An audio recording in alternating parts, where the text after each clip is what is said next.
નમસ્કાર, CB24 news સાથે હું રેશમા આપનું સ્વાગત કરું છું. કલોલ તાલુકા પોલીસે ઘેઘુ 4 રસ્તા પાસેથી બાઇક ઉપર 5.6 કિલોગ્રામ ગાંજો લઈ જતા 2 શખ્સોની ધરપકડ કરી કુલ 4.39 લાખનો મુદ્દામાલ જપ્ત કર્યો છે અને અન્ય 2ને વોન્ટેડ જાહેર કર્યા છે.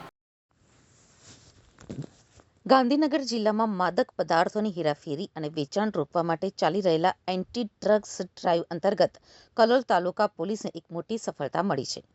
કલોલના ઘેઘુ 4 રસ્તા વિસ્તારમાંથી 2 શખ્સો મોટરસાયકલ ઉપર મોટો નશાનો જથ્થો છુપાવીને કલોલ કે આસપાસના ઔદ્યોગિક વિસ્તારોમાં સપ્લાય કરવા નીકળ્યા હોવાની ગુપ્ત અને સચોટ લાઈવ બાતમી પોલીસને મળી હતી. એ બાતમીના આધારે કલોલ તાલુકા પોલીસ સ્ટેશનની સર્વેલન્સ ટીમે ઘેઘુ 4 રસ્તા પાસે વ્હીકલ ચેકિંગ માટે વોચ ગોઠવી દીધી હતી. નાકાબંધી દરમિયાન બાતમીવાળી મોટરસાયકલ ત્યાંથી પસાર થતાં પોલીસે તેને કોર્ડન કરીને અટકાવી હતી. બાઇક ઉપર સવાર બંને શખ્સો પોલીસને જોઈને ગભરાઈ ગયા હતા. પોલીસે બંનેની અટકાયત કરી તેમની પાસે રહેલા થેલાની સઘન લાઈવ તલાશી લેતા તેમાંથી માદક પદાર્થ ગાંજાના પેકેટો મળી આવ્યા હતા. તોલમાપ કરાવતા આ જથ્થો 5.6 કિલોગ્રામ હોવાનું સામે આવ્યું હતું, જેની કાનૂની બજાર કિંમત આશરે 2,53,000 થાય છે.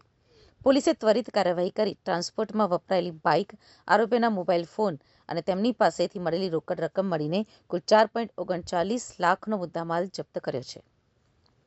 પોલીસ મથકે લાવીને બંને આરોપીની કડક પૂછપરછ કરતા ચોંકાવનારો ખુલાસો થયો હતો કે તેઓ આ ગાંજાની ડિલિવરી સ્થાનિક કલોલ પંથકના 2 મોટા નશાના વેપારીઓને આપવાના હતા.